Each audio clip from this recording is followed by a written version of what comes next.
আসসালামু আলাইকুম। আশা করি আপনারা সবাই ভালো আছেন। তো আজকে আমরা শিখব কিভাবে ইনশট অ্যাপ দিয়ে YouTube থাম্বনেল তৈরি করব। তো কথা না বাড়িয়ে চলুন শুরু করা যাক। প্রথমে আমরা আমাদের ফোনের ইনশট অ্যাপে প্রবেশ করি।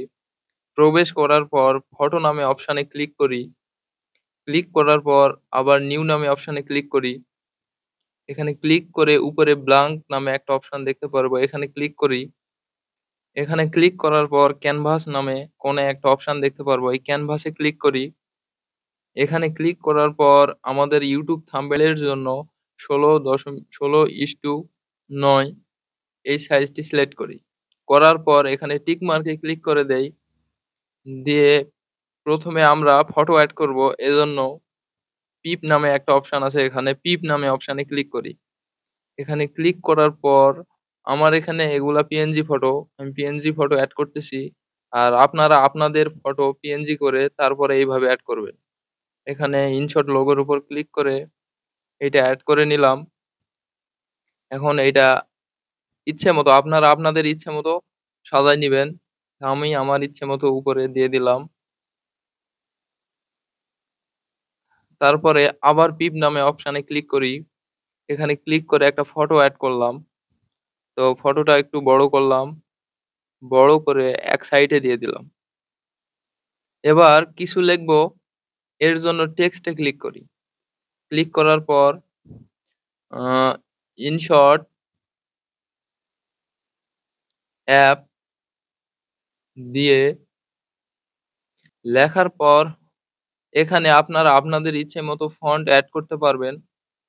তো আমি আমার ইচ্ছেমতো ফন্ট এড করে নিছি এখানে।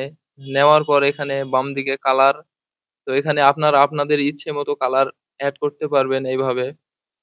তো আপনাদের দেখানোর জন্য আমি একটা কালার নিয়ে নিলাম।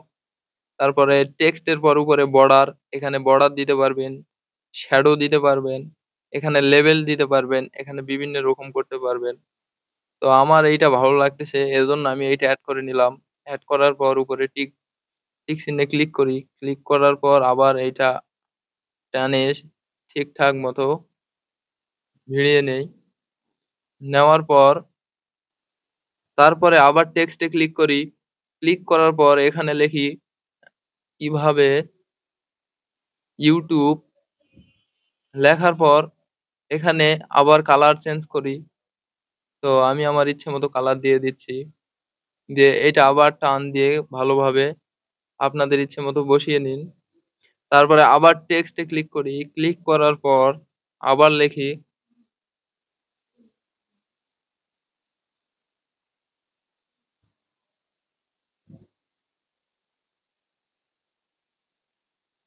থাম্বনেল তৈরি করব। তো এখানে আবার কালারে ক্লিক করি। করে আপনাদের ইচ্ছেমতো লেবেল এড করে নিবেন। তো আমি আমার ইচ্ছেমতো লেবেল এড করে নিলাম। দিয়ে এইটা আবার নিচে আমার ইচ্ছেমতো দিয়ে দিলাম। তো দেখতেই পাচ্ছেন YouTube থাম্বনেল বানানো হয়ে গেছে। তো বানানো শেষ হওয়ার পর কি করব? উপরে সেভ নামে অপশানে ক্লিক করি। এখানে ক্লিক করলেই দেখতে পারবো থাম্বনেলটি সেভ হয়ে গেছে।